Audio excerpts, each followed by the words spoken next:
Today is going to be dating as an international student, the good, the bad, and the ugly. And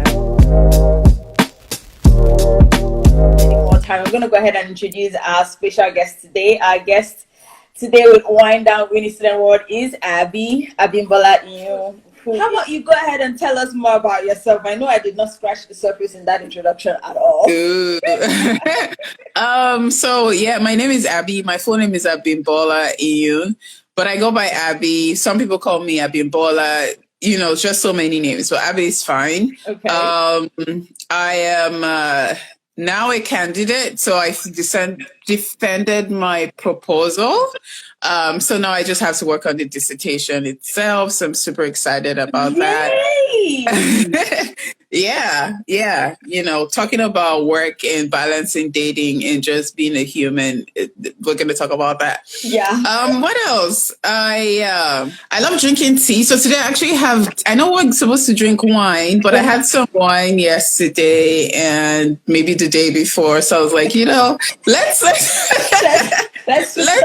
it. Yeah. So I was like, I'm just going to make some hot. So I have this and I have a pot of tea. So I'm going to be, refilling over time. What else? So my area of study is cinema and social change. Okay. So if you're interested in talking about films and social change and that kind of stuff, I'm your plug. What else? I'm looking forward to owning a dog soon. I'm not exactly sure when, because I know I have to get up and walk the dog often. Wow. So that's fun fact about me. American. You're going to be one of those people I know. In the street. I'm gonna have a baby, a dog thingy, the carrier. I'm joking. Yeah, it's okay. I'm still Nigerian. I still like jollof rice and plantain. So okay. Yeah. All right, dive into our topic today: dating as an international student. So, what has your dating experience been like since you kind of moved from Nigeria to the US? What has that looked like? So it's been a journey. And part of that journey, which I think was one of the conversations that we had. Yeah. But it's been a journey. I think for me, it's been a journey first of meeting a lot of people. I make friends with people quite easily, somewhat. So I think I've been blessed to meet people and just get to know people from different cultures. That's the benefit of being in the US. You get to talk to people from different cultures, even from different, who have different religious beliefs than you, which is something I think we should also get into. Yeah. So it's been beautiful, just getting to experience that. I'm going to tell you a funny story. And then also just cultural ethics, the way we will do things back in Nigeria or is different from the way other people would do it. And what's offensive to you may not be offensive to them. Mm-hmm. So it's also been such a learning curve. And I think right now it's made me expand my thinking also, and not being quick to judge other people or quick to say, oh my God, why do you do things like that? Or why do you eat that? It's no. We're all just special and unique. And, it's good to appreciate that. So that's what I would open with. It's been an interesting experience, and I'm glad that I've been able to meet different people from different cultures. Yes. And I think that I couldn't agree any less, because one thing that living Nigeria would do for you is, first of all, even if you're in an international student community, it's people from different countries that are there to begin with. Mm-hmm. And so you're already, that's your interaction pool. And then add the fact that you are minority, or you're considered a minority population within an even bigger, diverse pool of people. So that in itself is the kind of the segue to the talk about dating. All right. So you've kind of already listed some good things that have happened, but are there other good things or lessons or benefits that you have kind of gained from trying or dating as an international student? I think it's allowed me to get to know myself more. It's allowed me to dig deep. Like I feel like dating will take you to places where maybe you didn't want to even go before. It will take you to places full flight, fully paid and all that. So it's allowed me to dig deep into myself, like to work on myself more, to find out, wait, okay, initially with dating, and I think this is still a perspective that's around a little bit, is we're very quick to say, oh my God, guys are crazy or my partner is crazy. But if some things keep happening consistently, maybe you should look this way. The bottom denominator is common. Yeah. Start asking yourself questions like, what am I permitting? And also, I'm very grateful also for the experience of like getting to know myself more, getting to know things I need to work on. Also, deciding to not date and enjoying my own company. I think that's another thing I've also enjoyed. Yeah. And then again, going back to the cultural thing, just having that ticket to see what other cultures are like. So I'm going to share a quick story because this is what we're here for anyway. Yeah. So I remember, I live in what would be considered part of the South in the US, which is like, very traditional, could be a tad racist and maybe a little more. So there was one time I went on a date with this white guy and we went it was like the back roads of nowhere, right? But there was supposed to be this really amazing fish restaurant. And we were driving, and of course, I was the only Black person there. And when we stepped in, everyone just turned. Everyone just turned and looked at me like, I don't know if it was the audacity, like, how dare you bring this person here? But so me, when things like that happen, it makes me, I think it's adventurous, but you also have to be careful, stay safe. But it's like, oh my God, I'm excited I get to be in this space and see what you'll do, weird people. And we just sat down and we ate our own food and we were minding our business. And after that, we left. So just that, getting a gateway into different cultures, like, and seeing what different cultures are like with someone else also has been super, super fun. So those are two things, like getting to know myself, getting to know other people, taking lessons as time goes. And then another thing I'm also learning is I feel like coming from back home from Nigeria, the way I don't even know if they teach you how to date. We just talk about marriage. So it's just like you just like go from being born to not talking to people of the opposite sex or however you identify. And then from there, you just jump to marriage. No one teaches you, like, how do you date, And so there's that thing of when you meet someone, the first thing you want to sort out is, when are we getting married? Like, how is this? And that can suffocate a relationship or suffocate, like, okay, the question we should ask ourselves is, flip that back to you. If you meet someone today and they already start asking you about marriage, like within a week or two, it's like, can I know you first? Can you come? And so I've learned that also, like, get to know people. Don't waste time, but enjoy the process of getting to know people, like, have fun, ask questions. Oh, I'm not saying that you better ask questions, but make it fun. That is what really makes that journey exciting, because when you go in with that desperation of, hey, marriage, but it's people are gonna leave, basically. That's true. Yeah. That's true. And I noticed that the way we were raised, especially as Nigerian women, I don't know, I would want to generalize African women, but I think that might be a leap. But as Nigerian women, there was this whole, like, you have to walk the straight and narrow path. And then once you finish school, once you finish school, there'll be one man at the end of that tunnel that you have to marry like next tomorrow, Exactly. That's how that works. And I think coming to the US for me was like, okay, it's not like that. Like, there was this whole, like, first of all, it was so refreshing to see people who just dated. They didn't care about where it was going, where this was undergrad, of course. Which is taboo. Yeah, where which is very taboo from where we were coming from. Yeah. And so there were people who just, had a boyfriend every new semester or, just kind of lived, and you're like, People are not serious. Or, oh, Exactly. the part that got me was people would like start dating and then Thanksgiving they would take them to their parents' house.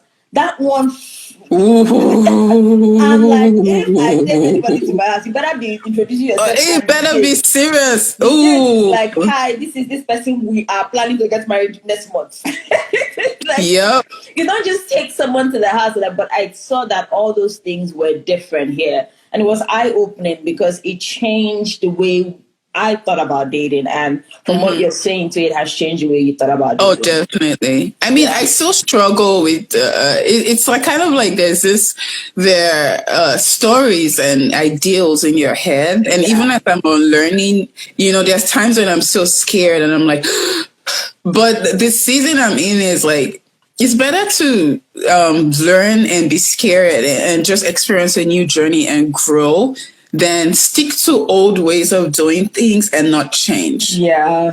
You know. Mm-hmm. So it's still scary, but I'm like, you have to just expand your thinking and grow. Yeah. Mm-hmm. That is so, so true. Okay. So let's start to dive deep into the meat of our talk today, right?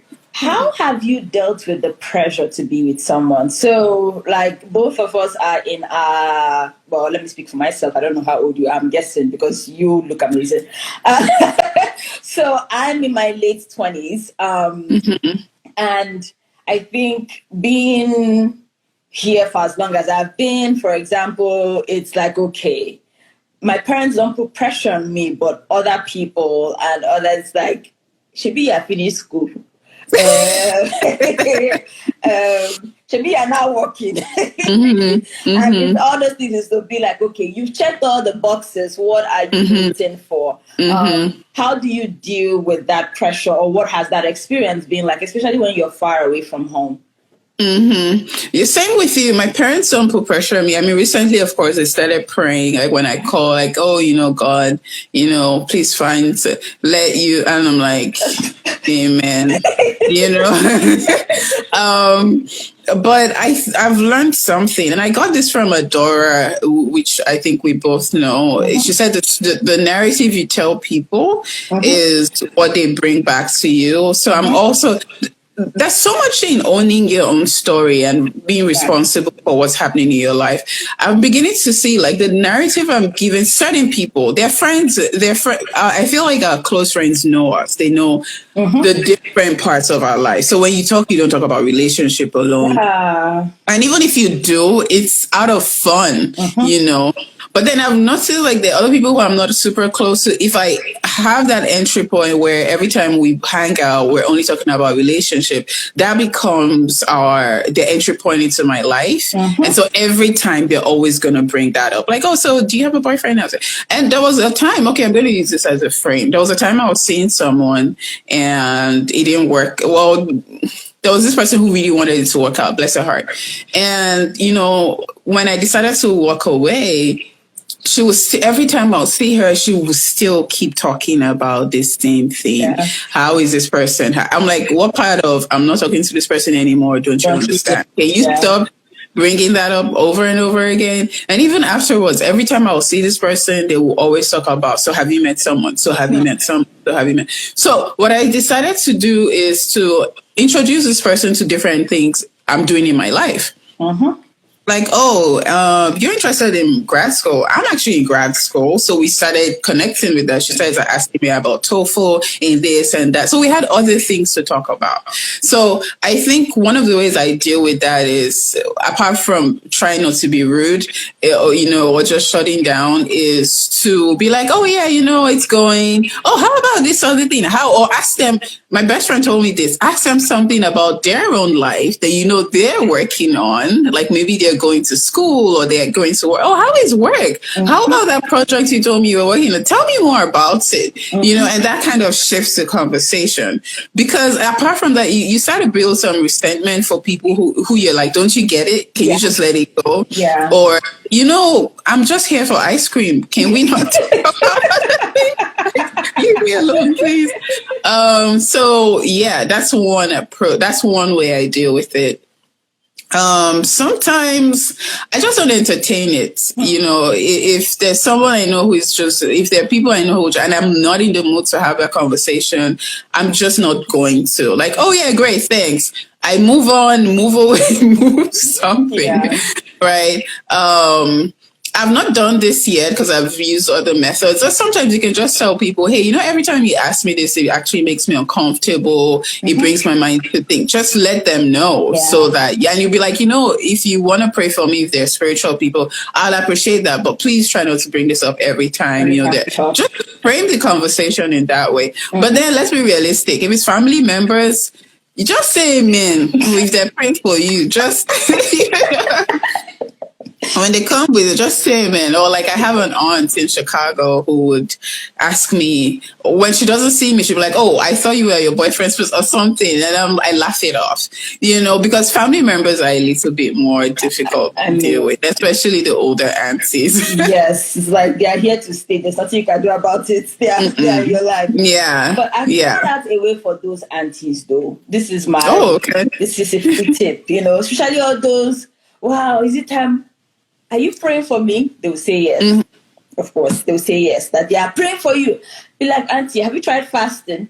I think it's like an every Saturday thing. How about add fasting to it? I think God will really hear you. Because if this thing is that serious to you, you should be skipping meals for me. I'm sorry. Exactly. Like, if you're not skipping any meal for me, you're not that worried. Auntie, are you fasting?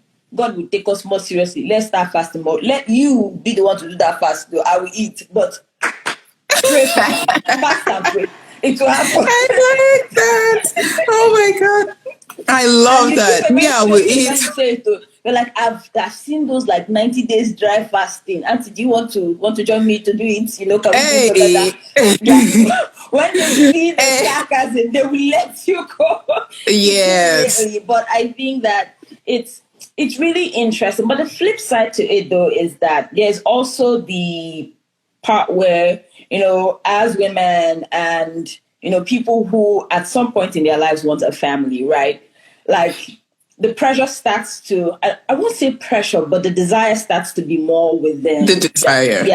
From the desire. To outside. And us that are in the abroad are notorious for, you know, either not marrying or marrying at our own time. And there have been like comments and stories about how if you send your female child outside the US or outside Nigeria, sorry, I've actually heard that from someone that they're not going to get married. Wow. They're going to get married late. That was an excuse that the person gave for not sending their child or allowing their child to, you know, go study in the US. And so there's this narrative going around. So the question is, when we do get to that point, though, or people that are at that point, or even students who come here for grad school, so they're not 17 or 18 or 19 and, you know, have time to really explore themselves.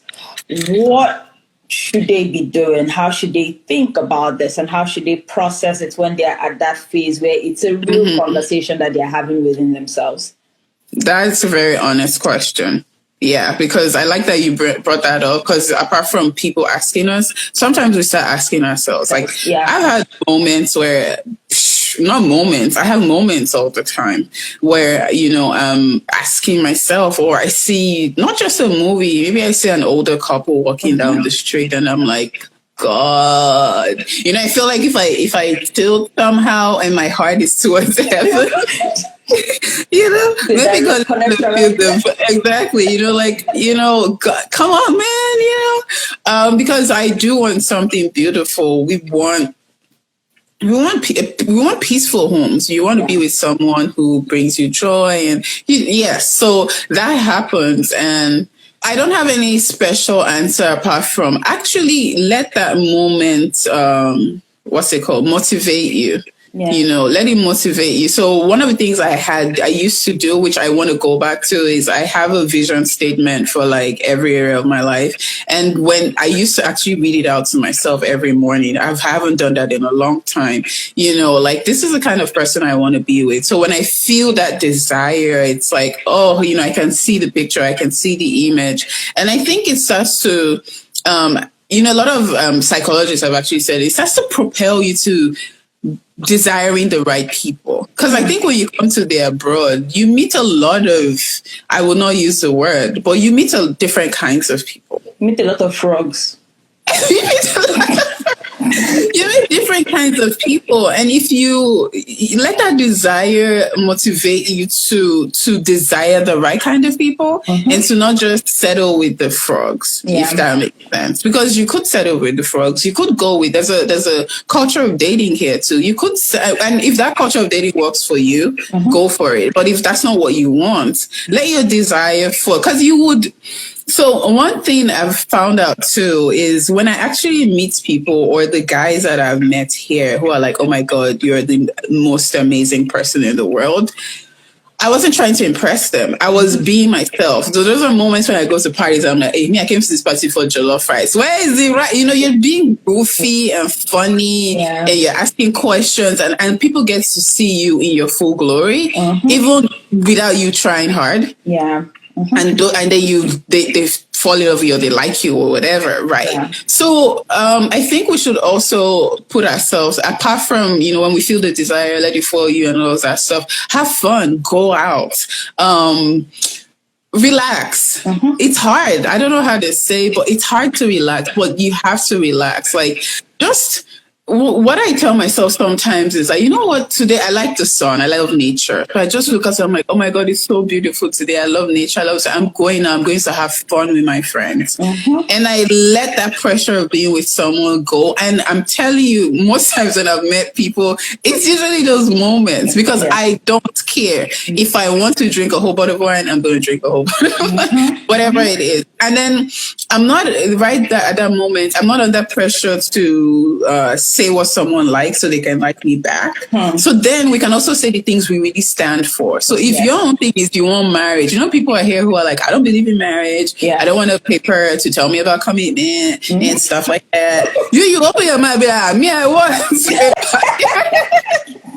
You're goofy, and you're not saying it in a desperate way. You're being goofy about it. So people are like, oh my gosh, she's so fun. She's so confident, but she knows what she wants, right? They can like you and like you from afar and not come and waste your time. That works, right? And if they're interested, they'll come, so that's like how I kind of deal with it. Of course, if you're spiritual, I'm a Christian. If you're a Christian, you pray about it. And it's not even just the fasting. Can I get into the fasting and prayer is great. It is good. It's amazing. I'm not going to be one of those 2020 questions that are like, oh my gosh, why do we have to fast and pray about everything? Like, God knows already.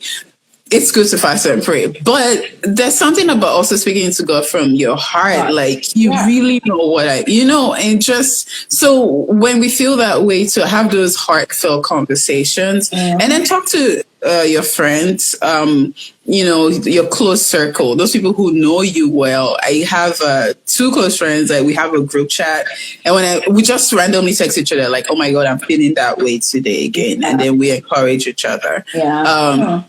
Because being in the US, there can be a lot of isolation. Sometimes you even want to hang out. Everyone is busy. There are times during the week that happens. I'm exhausted. I'm tired. Maybe I've been grading or something. And there's nobody to hang out. My friends are doing stuff. And I just take myself out. Like, I even drink wine on Wednesday. Nobody's coming to carry me. I'm like, well, me out to enjoy myself. I just go somewhere by myself, take myself out on a date, chat to my friends in Nigeria. And that moment passes on, right? So those are some things. And sometimes it's just going to feel heavy. Life. That's true. I completely agree with everything you have said. One thing that has helped me a lot recently is just taking the pressure of the timelines away. Like, just kind of removing all those things. And you're going to be 30 soon. You're going to be this soon. You're going to be that soon. And it's very freeing when that happens. There was a time in my young Nigerian girl head where I swore I was going to be married by 25. And it was like, I knew the year, I knew the date. This was, of course, in secondary school when you have very few things to worry about in your life. But I remember looking back, recently, and I was like, I wasn't ready to marry anybody at 24 or 25. And, there was something very liberating about, like, life is this beautiful, evolving journey. And the problem is that when we start to have all these caps at the back of our head, and it doesn't help when all these people on the internet come and be like, hey, told God it was 23. Or it was You read my mind. You read my mind. And then when 2020 started, I spoke it into the existence. You read my mind. Oh my God, yes. There, and then the usher was like coming this way, and it's like, oh God. And you're like, I didn't write it down.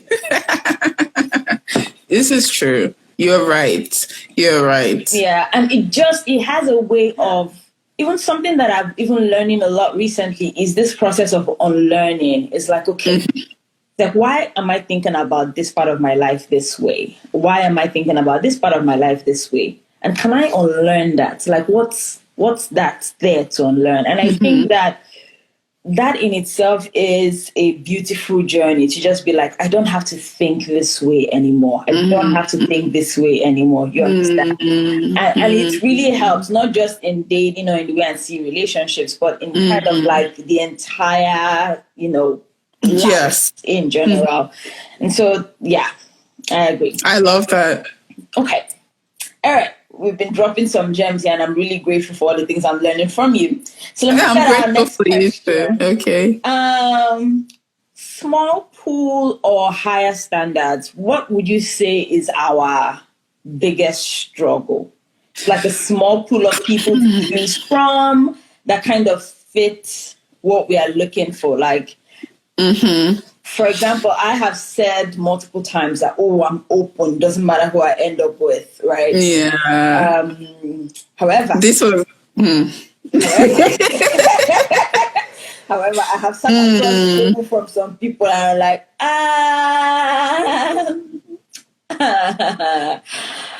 I think my door is not quite as open. It has stopped halfway. And it's like, you see, because when you say you're open, you really see people from all kinds of backgrounds, with all kinds of cultures and all kinds of values. And it's different. And so I started to think, okay, do we really have a decent pool of people to choose from as people from foreign countries who maybe have values or cultural preferences that are attached to certain things? Or do we just have higher standards? Or is it both?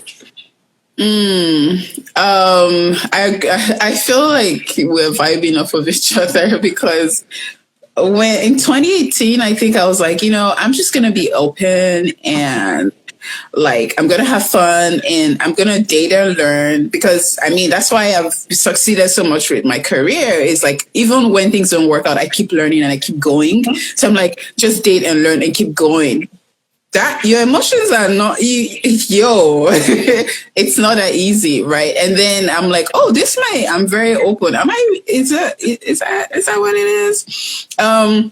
So when I think about that, I'll also say we also need to expand our perspectives, because for me, it's like there was a time I had very strict, how do I say, requirements, or what I was looking for. And now I'm more interested in character. Like before, I used to say, oh my God, I want someone. When we say I want a godly man, what do we even mean? Does that mean?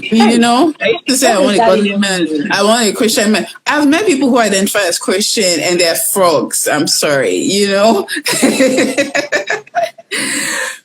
So let's reevaluate, like, it's good to have high standards, and the other thing you said as well. But I think also I'm beginning to own my perspective, changing my perspective about some of the things I want. Instead of just saying I want a godly man, I'm like, I want a man with character. What kind of character am I looking for? Emotional intelligence. I can be across from you telling you how my day went, and it just drops like that, it's like, I want to be able to vibe with you on a level. Emotional intelligence, like understanding when to talk, what to say, how to communicate. Someone who is actually looking into that and willing to learn more, things like that. And when we now start looking at that, it seems like pool is, how do you say, it's not so wide, but these people exist. It's just being in the circle of where they are is the theme. And for international students, I mean, we have so much going on, so the question that I usually get with my friends is, where do we find people like that? That's the question. Where do you find people like that? Because there are a lot of people like that. I mean, look at how many books get published every year about emotional intelligence, finance, and people who are buying it. Of course, some of those people are married, but some of those people are single and they want to learn. And so it's where do you find people who believe these things that you believe? And then, of course, being Nigerian, just some certain things that it's not being traditional, that we value. Right. And also changing your perspective is like, for me, even if the person doesn't do that thing this way right now, is this someone open to learning? Yeah. So that's why another thing I'm interested in with someone I want to be with is how open are they to learning and adapting? So they may not be like, they may not be like that right now, but are they a learner? Are they people who adapt? Can you see traces of that in their life right now? Because you don't just want to date potential. And you see when you meet people like that, there are friends I have, who are white or, just friends of color from different backgrounds. And maybe you make amala or something. They're like, oh my God, I don't know what that is, but I really want to try it out. And they're honest with you when they eat. They're like, oh, the consistency is quite different, but this is really, tell me more about it. So with our standards, the people we're interested in may not exactly be that way now, but the character of getting to that standard, do they have it? Yeah. So because I look back at when I was in Nigeria and guys that I could have dated, and one of the reasons why I didn't date them is because they didn't have the things on my list as it was. And now I'm looking at them 5 years. They're doing some of those things now. But I couldn't see the future to know. But one thing I knew for sure was those guys had those character traits, right? So changing your perspective is not dating potential, not dating someone who is promising without putting in the action, but people who are learners, people who want to adapt, people who are open to you challenging their views. Yes. Men like that are beautiful, because they're humble. They're like, oh, I was wrong. Oh, tell me what I did. Tell me how I can learn. So, but apart from that, your standards, it's good for our standards to be high in a reasonable way. And you won't just find these people just anywhere. Imagine, Winie, like you're probably at work, like, so much of the time. You're doing this IG live now. People like that are busy, is what I'm saying. But they're going to be scars. Because we're scars too. They're going to be scars. They're going to be minding their business somewhere. So there definitely is a limited pool somewhat, but they can find us. We can meet is my point. I don't know if that answers the question. It does. It really does answer the question. And I mean, you hit the nail on the head with just the difference between character. Like, the hardest thing for me in any human being is honesty. Like, that's my number button. Like, when I meet someone who is just, this is who I am, this is how it looks, and doesn't try to like sugarcoat it or color it, like, that's my number button. And I realized that I wasn't seeing that in the so-called Christian men you meet in church a lot. And so it's like, it made me really take a step back and reevaluate this list. Of course, my faith is very important with me, and I want to end up with someone who shares my faith. But the criteria for defining that really expanded and became bigger. And it was also a reflective moment for me. Like, I went to a Nigerian church up until the time I came to my current location. And even looking back when I was husband, I was like, I didn't see that many happy marriages. Like, and it was, I had to tell myself the truth. Like, there are very few people that I saw in church and I'm like, I would like to live in your home. No, like the vibe was off, the way they were with each other. It was such a weird thing. And I'm like, I'm not going to end up like this, because this community or our culture requires that I marry at a certain age, or I date this kind of person, or I marry this kind of person. I had to actually take a step back and start looking at this so-called list that we come up with and we build, And the most important part is also looking at myself through that list, right? Like, how am I growing? How am I being this person? Because it's not just ending up with an amazing man. It's I have to be or I want to be the person They're where cooking. this man looks at me in the morning and is like, thank you, Jesus, twice. You understand? Or like, I'm grateful that whatever stars lined up and I ended up with this woman, and not just me wanting them to be amazing and then just staying, the way that I am. And I realized that if you think about it that way, you see that you have more stuff to do on yourself, more Yes. things to grow. Like, you keep feeling like you're not ready because you see all these areas of growth and weaknesses that honestly are there. And there's something so beautiful about that level of self-awareness that refuses or changes the way you see things. All right. Yes. High standards, I'm all for it. And also standards that represent what defines you. It's not just high standards. It's like, okay, what makes me happy? What do I want to do? And kind of, where do I see myself? I love that. All right. Dating outside your tribe or outside your country or outside your race? What have you done? I actually am that person who has done that. So what you said about standards that define you and all that, and also maybe because I just love to explore worlds outside of my own. So I've usually dated outside of my country. I've usually dated people from other countries. I've dated Nigerians too, but sorry. I didn't mean to make that face. Okay.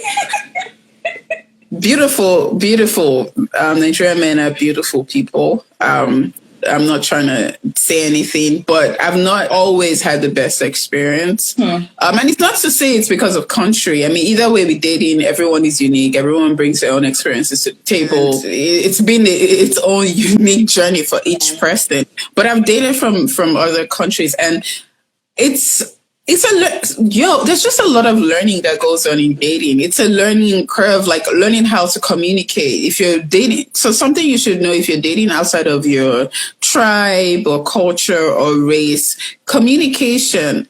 How does that person communicate in his family? Different. Speaking as a woman. So understanding that, because they may say some things to you like, how dare you, or why would you say that? And to them, it's like, that's sort of big deal to me. So that's one thing I've learned, dating outside of my culture, country, and all of that stuff. And you really have to ask yourself, so we usually make this joke, like, are you dating because someone actually said this yesterday, because you want to savor the different ethnic grapes or something? I'm like, that sounds like a racist comment. But it was like, some people just want to date outside because they were like, oh, I want to know what it's like to date someone from this country. Yeah. It's like, you play, okay, good, that's fun, but people are not objects that you just date because you want a cultural experience. Have friends, ask your friends questions. But dating outside of your culture, tribe, or anything is like you have to learn again. That what's the person's cultural experience? What are taboos? What are things you shouldn't do? What are things that may throw them off? And also for you and stuff like that. But I think as internationals, you should be open to that too, because I'm open to dating Nigerian men too. Of course, right? As far as, we vibe on the same level. But being open to dating outside your own immediate space, again, challenges your list. Like, oh my God, again, it has to be a black man, or it has to be, you're after character and you're after values, So if that comes in from a different person that you usually date, try it out, try it out. Sometimes you don't even know. And I know some of my friends who swear I would never date anybody outside of my race. If that's what you want to stick to, that's fine, but I'm an advocate for just try and see. And if you try it out and see and you're like, this shit is not working. You tried. You tried. Yeah, you tried. Because you never know sometimes. And again, that's how you know. When you try and you're like, no, that's absolutely not for me, and it's absolutely not working. We don't have the same value. We don't see life the same way. I'm not doing this again. Good. How about you? So, this is going to sound real funny or weird, depending on how the person hears it. I typically said I was open. But there's only one color of man that gets me tingling from my feet to my head. Oh, nice. Yeah.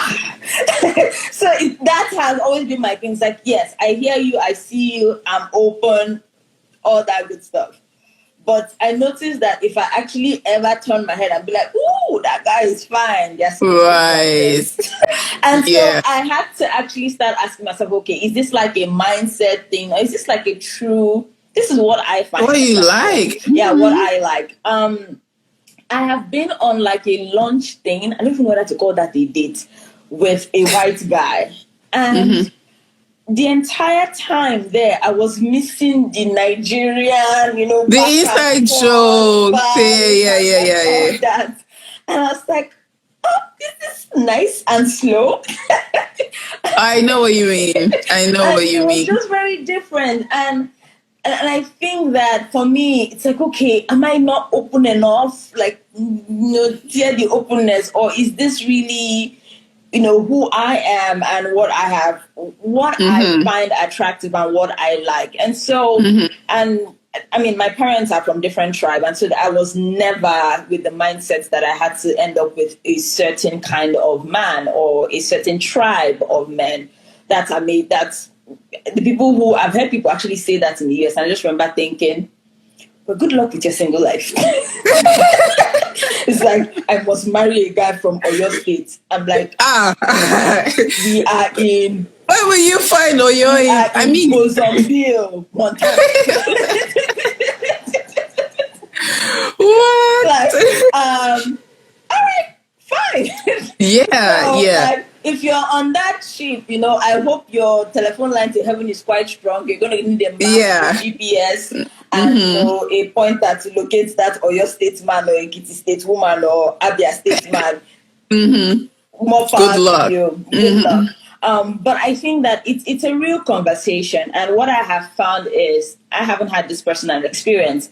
The people that I have seen happy when they dated outside their race or outside their country, truly happy, not settling, the people that are like what you described, which is they are with this person who is like, I want to get to know your culture. I want to insert myself into who you are, what defines you, what makes you happy, and vice versa. And my recommendation to any international student is, you should take out the limits of the tribe, the country, the race. If you're with someone who is really interested, which is if you bring out amala, if you bring out bring out stew, they're like, grab me a spoon. If that person is color purple, they're a good person. You understand? That I agree with you. That I think is big. And because I noticed that those of us that are international students, we're already here, and so we are forced to assimilate. We are forced to eat different foods. We are forced to even learn different things. But when the people who are native end up with us, they are choosing to do those things. And there's such a huge difference in the dynamic of that. And so somebody has to really value that choice to make you happy in your relationship. Yes, I like that you mentioned that, because that is 100% what that's 100% what I go for. First of all, if you're already giving me attitude about my culture, we won't even gel, So most of the people I've dated are people who, that was maybe the connecting point for us. Is like, oh my God, I've been here, I've been there, I want to learn, I want to do this. And it's not just, there's a thin line there. You don't just want to date someone who is dating you for the cultural experience. Like, you're not a freaking museum. You're not an artifact in a museum where people just come to date you because they're coming to, yes, they're coming to sample you and turn you around. Yeah. This is not, I've forgotten that woman's name in history where they were turning her around in a museum. We're not doing that. So it's not just about the cultural experience. It's like, they're really excited. And it's not just because you're international, because they also like you and they want to get to know you, right? And it's their character, it's who they are. Yeah. So even if they're not doing it with you, whether it's about learning about stars, they're that same way. Those are the kind of people I've been with, and it's been beautiful. So it's not, when we go out and I'm like, I want to go to a Nigerian restaurant because I've not eaten amala. And they're like, oh yeah, no, let's do it. And some of the time we try something different. So it's like, because I know I love to explore and I love to try things, I'm usually attracted to people who love that as well. So we explore together, so I'm not the one being explored. We're doing this journey together. Yeah, because that's, and then the inside Nigerian jokes, oh my God, yes, that's one thing I love about dating Nigerian men. You guys can just, you can just see this lascivious video and quickly send it to them, and you guys are laughing. They'll get it, But I've had a friend, we didn't date, but we're close friends who, even if he's like, tell me, I want to know, explain the joke. I'm like, by the time I explain the joke, it will no longer be funny. But it's like, no. And he would even laugh sometimes. And I'm like, do you really get it? Or are you just laughing? You contributing to the conversation. And, but it blew my mind that he was so interested in learning. And he had been to Ghana and he loved spicy food and all this stuff. So he really wanted to get into the whole, tell me about La Sicilian, tell me about all of them. I want to know. Oh, wow. So yeah. That's all for now. Okay. All right. So let's get a little personal. This is of course going to be out in the public, so share whatever you feel. I feel comfortable leaving out there for a while. What painful experience relationship wise have you encountered, or what have you experienced that was painful, and how did you get through that?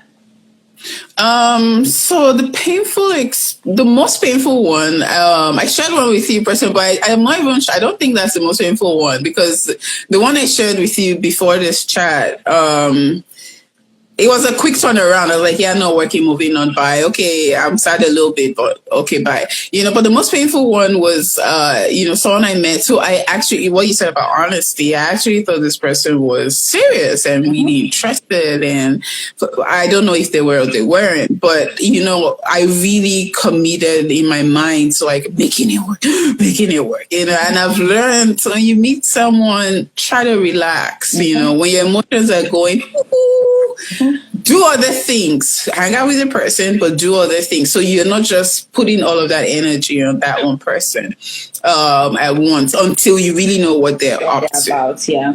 Exactly. Until you really know what they're about, and then go for it. It was a painful experience also because, it was also a whole church thing. So I think that kind of scarred my whole church thing. But it was a whole church thing of, I'm serious, I'm praying about it. That line now, maybe I need to talk to... Are you drinking the old bus? That is the Christian guide code for... I'm not interested. Because I'm like, if you're praying about this, how about you even say hello, how are you after you have prayed? Can you not pray when I'm here? Like, pray before we meet. Or, let me help you. Make a clean break. End it. If you're... Go and pray. Yes. Yeah. You need to actually go pray. Just tell me we are not doing again. And then I know that if we ever come back to this, God has woken you up in the night with a bright light with my face. Exactly. So continue. I've been scarred. I've been scarred. Yeah, true. I think I'm still scarred with the whole praying about it. Like, I'm trying not to say some things, but basically go and pray and then talk to so one thing I never, it took me a while to, I want to understand it. It took me a while to understand it because I'm very logical sometimes. I'm like, if you wanted to pray, why did you come talk to me if you were not sure? If we want to go that spiritual line, and we're not just going the whole dating line of, okay, I see someone, I want to get to know the person, in between I'm going to pray or whatever, but I just want to start a conversation. If we're not going that way, you want to go all spiritual on me, then why did you flipping start something if you knew you were going to fast and pray for 100 days? And so throughout the whole experience, it was, I'm praying about it. And I believed it. So this was, I think, where the sparring came from. I believed it, but I found out the person wasn't praying. They were just messing around. They were just joking. And so, but the whole time I was praying, I was being serious. I was investing my emotions, and I don't want to play the victim. Of course, I should have read the signs. I should have said that. That's one thing I learned. Follow actions, don't follow words. Yeah. So I should have followed the actions. And this is one thing I've seen again. I should have followed the mixed signals, right? So if the mixed signal, they said if someone is giving you mixed signals, that's the answer. The mixed signals is the Mixed signals is the answer. answer. So go, Yeah. leave. And I did leave. The time I left, I actually left. I think I stopped responding. I'm not even sure if I blocked the person. So just poof. Yeah. And then it was just like, no, don't go, come back. I'm tired. I can do this, and but even in the middle of that, you still, whether ladies, whatever, gents, even if someone is telling you they want you back, look at what they want you back for. Are they saying what they want you back for, or they're just saying they want you back? Because some people just want you back for attention, because they want your attention, not because they want you, not because they want to commit to you. And so I have used that moving on, dating afterwards. If someone is saying, I want you back, but what's going on, blah, blah, blah, blah, blah. What do you want me back for? If you're not clever, what you want me back for, go away. Yeah. Go play or something. So anyways, once you're back, I'm like, okay, so I tried again. Just very not a good, it didn't result into anything. So I finally left, just did the whole thing. And it was painful because, it was church and there were people involved and people would see, Nigerians, we have to do better. This whole thing, like, let people process. Don't see me in church and be like, oh, so how did it go? So don't worry, God will. Right now, I don't want to hear any of that. I just want to process this pain. And if you want me to curse you out, just leave me alone. So it was. To that. This is not the time where you hear God works saying you don't know what God did this for. I know, but just let me process. So, I'm thankful for my friends. I had good friends. My friends were like, now you need to redirect the conversation because people will keep bringing this up. Yeah. And that's the same thing Adora said. If you lean into that framework of your life, if you let your breakup or whatever be the only story about your life, trust me, people will help you. Yeah. They will create a whole PD party with jollof rice and plantain and kids dodo and wine. And y'all are going to be PD party together. And if you're not careful, 10 years down the line, you're still going to be talking about that guy you met in 20, whatever, Birch. So I had to, so my friend was like, redirect the conversation. So even though I was hurting here, I would dress up. When I'm going out, hey, you see me come now, I'm not even red lipstick popping, everything. I'll dress up. People will be like, oh my God, you moved on so fast. Because what they've been seeing before was just me being like, oh my God, this hurt. I don't know what to do. Yeah. I don't know how to process it. How do I work? But when they saw me on the outside that I was fine, everybody was fine too. And when they try to bring the whole, so what happened between you? I'm like, you know what? It's fine. It's over. We're good. I don't even want to talk about it. Let's do this. And let's go for this thing. Yeah. And that helped. Yeah. And when I was by myself, I would process it with my close friends, right? With my faith, I think it challenged my faith a lot because then I was like, God, were you, what happened there? Is it like you didn't tell the person what's going on? And then I found that, God is never the enemy. It's, if you're a spiritual person, God is redirecting the narrative about my life on the outside. And then on the inside, taking time to process the pain, like, journaling, writing down what I want for my marriage. Okay. And then all these people who will be sharing, I told God 2020, April 5. Please, you people, wherever you are, God bless you. God bless you. God bless you, but to wrap up now because we're about to run out of time, and then I'll reach out and then we'll come back.